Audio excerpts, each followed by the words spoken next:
All right, sports fans, how's everybody out there doing? William Martin coming at you one more time here on YouTube with another edition of the 300 Pounds of Sports Knowledge Podcast. It's been 82 years since a Major League Baseball player was able to hit 400 for an entire season. Hall of Famer Ted Williams achieved the accomplishment when he batted 406 for the Boston Red Sox in 1941. And since Teddy Ballgame reached the milestone, the closest flirtation with 400 came in 1999 when Larry Walker of the Colorado Rockies hit 379. You think about Rod Carew in 1977 when he hit 388, George Brett hitting 389 in 1980, excuse me, and then Tony Gwynn batting 393 in the strike shortened 1994 season. But you look at baseball this year, and through the first half of this season, Miami Marlins second baseman Luis Arraez flirted with hitting 400 as through the end of June, he was batting 390. But since then, Arise has fallen off the pace as he currently came into play today with a batting average of 355. And with that said, that is still nothing to gloss over. But the point I'm trying to make is that this day and age of Major League Baseball is ruled by sabermetrics, analytics, exit velocity, excuse me, and just swinging for the fences. And because of that, we may never see another player come close to hitting 400, more or less achieving it. Now, last year, only 11 players in all of MLB were able to hit 300 or more for the entire season, while in 2021 it was 15. And coming into play today, only 8 players from all 30 clubs are close or actually over the 300 mark right now. You've heard me talk about it, and you've probably heard some older cats talk about it as well. And it's something that's going to continue. And the bottom line is, the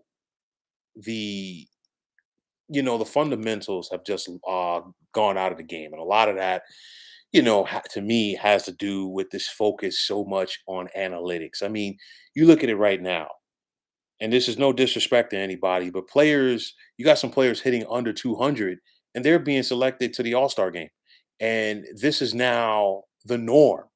What happened to those 5 tool players? And you think about throughout the annals of the game, even you've had power hitters that still hit for average. I mean, Hank Aaron with 755 career home runs was still a lifetime 305 hitter.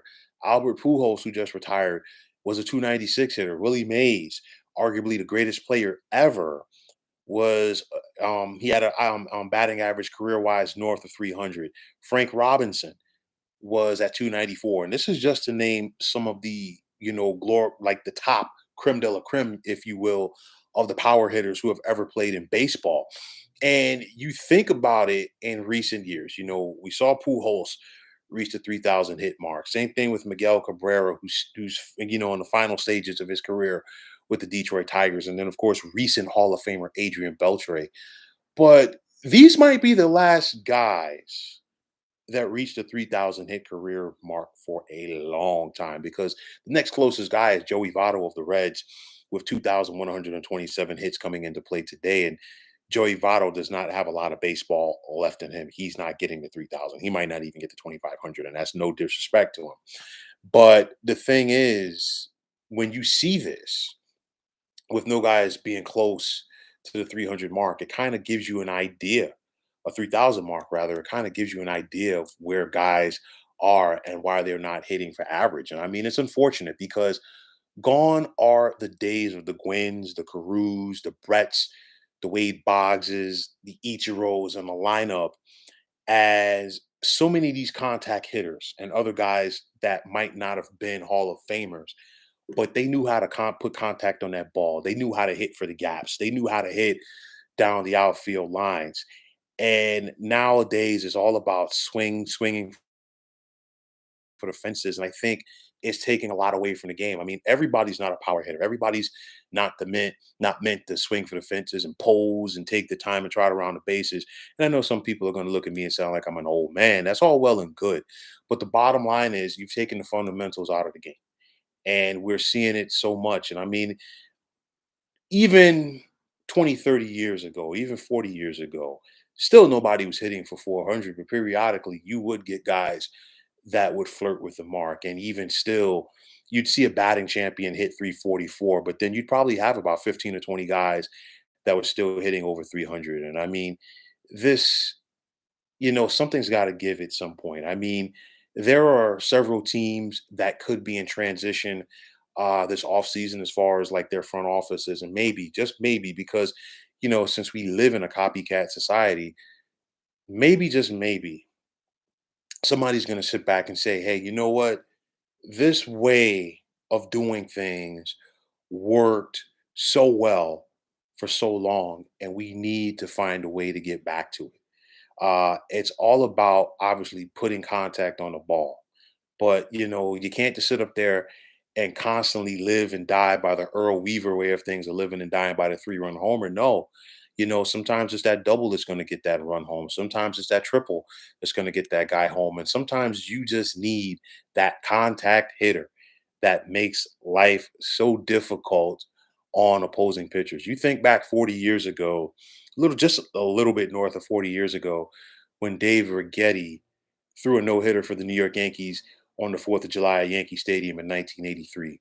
The last batter that Dave Righetti had to face was the great Wade Boggs. And of course, a lot of people are like, oh no, this is going to be it, because Wade Boggs was a tough out. You think back to the 1982 ALCS when the Milwaukee Brewers rallied from being down 0-2 to beat the California Angels. And of course, the last at bat for the Angels in that series was Rod Carew. And of course, Rod Carew was never known for being a power hitter, but just due to the fact that he was a contact guy and he could keep an at bat going, or he can keep, in that case, a series going, put fear in opponents. You think about the George Bretts, the Tony Gwynns, and so many others. And I think baseball is just simply doing themselves a disservice.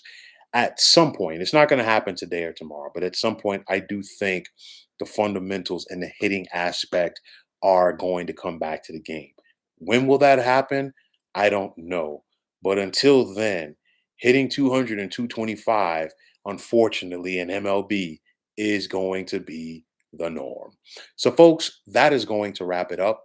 And as always, I want to take this time out to thank you for tuning into the 300 Pounds of Sports Knowledge podcast here on YouTube. I want to take this time out to thank all of you fine folks out there for tuning in. And if you have not already, please feel free to subscribe to this channel. Now, if you're on Twitter, please feel free to follow me at 300 Pounds of Sports. And like I always say, if you follow me, it'll be my pleasure to follow you right back.